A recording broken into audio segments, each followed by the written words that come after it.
செந்துறையில் பொதுமக்கள் கோரிக்கையை ஏற்று அரசு மருத்துவமனை சாலையை பொதுமக்கள் பயன்பாட்டுக்காக குன்னம் எம்எல்ஏ ராமச்சந்திரன் திறந்து வைத்தார்.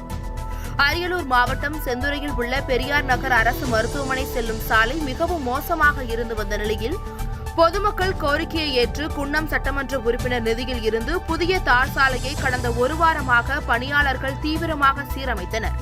இதனையடுத்து பொதுமக்கள் பயன்பாட்டிற்காக குன்னம் சட்டமன்ற உறுப்பினர் RT ராமச்சந்திரன் திறந்து வைத்தார். சிதம்பரத்தில் விடுதலை சிறுத்தைகள் கட்சியினர் மற்றும் பாரதிய ஜனதா கட்சி நிர்வாகிகளை கைது செய்யும் போது வாக்குவாதத்தில் ஈடுபட்டதால் அங்கு பரபரப்பு ஏற்பட்டது. சிதம்பரத்தில் முன்னெச்சரிக்கை நடவடிக்கையாக விடுதலை சிறுத்தை கட்சியின் கடலூர் தெற்கு மாவட்ட செயலாளர் பால அறவாளி, சிதம்பரம் தொகுதி பொறுப்பாளர் வாக்கா செல்லப்பன், பாரதிய ஜனதா நகர செயலாளர் உள்ளிட்ட முக்கிய பிரமுகர்களை போலீசார் கைது செய்து தனியார் திருமண மண்டபத்தில் அடைத்து வைத்துள்ளனர். போலீசார் கைது செய்ய முற்பட்ட போது போலீசாருக்கும் விடுதலை சிறுத்தை கட்சியினருக்கும் வாக்குவாதம் ஏற்பட்டதால் அங்கு பரபரப்பு ஏற்பட்டது.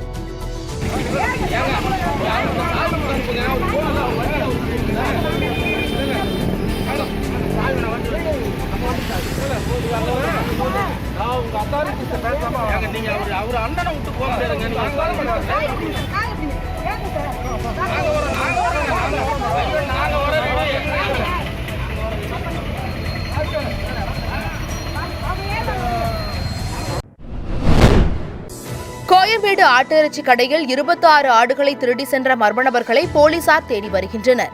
கோயம்பேடு பூந்தமல்லி நெடுஞ்சாலையில் யுவராஜ் என்பவர் கடந்த 25 ஆண்டுகளாக தமிழ்நாடு மட்டன் ஸ்டால் என்ற இறைச்சி கடையை நடத்தி வருகிறார்.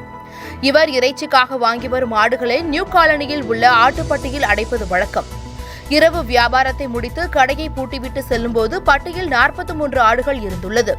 இன்று காலை கடையை திறந்து பார்த்தபோது பட்டியில் குறைந்த அளவில் ஆடுகள் இருந்ததால் சந்தேகமடைந்த யுவராஜ் ஆடுகளை எண்ணி பார்த்தபோது அதில் 6 வெள்ளாடுகள், 20 செம்மறியாடுகள் என மொத்தம் 26 ஆடுகள் குறைந்ததை கண்டு அதிர்ச்சி அடைந்துள்ளார். இதையடுத்து காணாமல் போன ஆடுகளை கண்டுபிடித்து தருமாறு அருகிலுள்ள CMBT காவல் நிலையத்தில் புகார் அளித்தார். யுவராஜ் கொடுத்த புகாரின் பேரில் வழக்குப்பதிவு செய்த காவல்துறையினர் அருகில் உள்ள கண்காணிப்பு கேமரா காட்சிகளை ஆய்வு செய்ததில் ஒரு காரில் வந்த மர்ம நபர்கள் பட்டியில் இருந்து ஆடுகளை திருடி செல்லும் காட்சி பதிவாகியிருந்தது. அந்த காட்சியை கொண்டு காவல்துறையினர் ஆடுகளை திருடி சென்ற மர்ம நபர்களை தேடி வருகின்றனர்.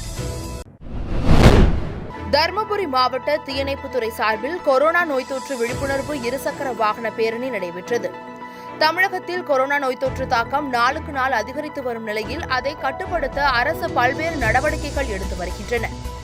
தருமபுரி மாவட்ட நிர்வாகம் மற்றும் பல்வேறு துறைகளின் சார்பில் விழிப்புணர்வு மக்களுக்கு ஏற்படுத்தி வருகின்றனர். இன்று தருமபுரி தீயணைப்பு துறையின் சார்பில் மாவட்ட ஆட்சியர் அலுவலகம் அருகே உள்ள தீயணைப்பு நிலையத்திலிருந்து தருமபுரி 4 வழி சாலை வரை 40 தீயணைப்பு வீரர்கள் விழிப்புணர்வு பதாகைகள் ஏந்தியவாறு நகரின் முக்கிய வீதி வழியாக இருசக்கர வாகனங்கள் மற்றும் 4 சக்கர வாகனங்களில் பேரணி நடத்தினர். அதில் கட்டாய முகக்கவசம் அணிய வேண்டும், அடிக்கடி கைகளில் சோப்பு போட்டு கழுவ வேண்டும், சமூக இடைவெளியை பின்பற்ற வேண்டும் எனவும் ஒலிபெருக்கி மூலம் பொதுமக்களுக்கு கொரோனா விழிப்புணர்வு ஏற்படுத்தும் வகையில் பேரணியாக சென்று மீண்டும் தீயணைப்பு நிலையத்தை அடைந்தனர். இந்த விழிப்புணர்வு பேரணியை நிலைய அலுவலர் ராஜா கொடியசைத்து துவக்கி வைத்தார். செங்கத்தில் பொதுமக்களுக்கு கொரோனா விழிப்புணர்வு ஏற்படுத்தும் விதமாக தீயணைப்பு துறையின் இருசக்கர வாகனம் மூலம் பதாகைகளை ஏந்தி பேரணி நடத்தினர்.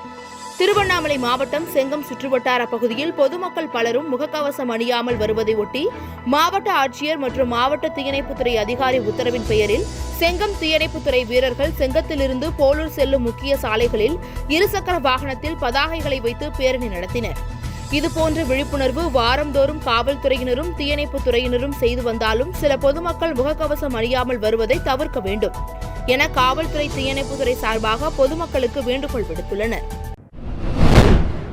சங்கரன் கோவிலில் பெரியார் பிறந்தநாளை முன்னிட்டு விடுதலை சிறுத்தை கட்சி சார்பாக 100க்கும் மேற்பட்டவர்களுக்கு உணவு வழங்கும் நிகழ்வு நடைபெற்றது.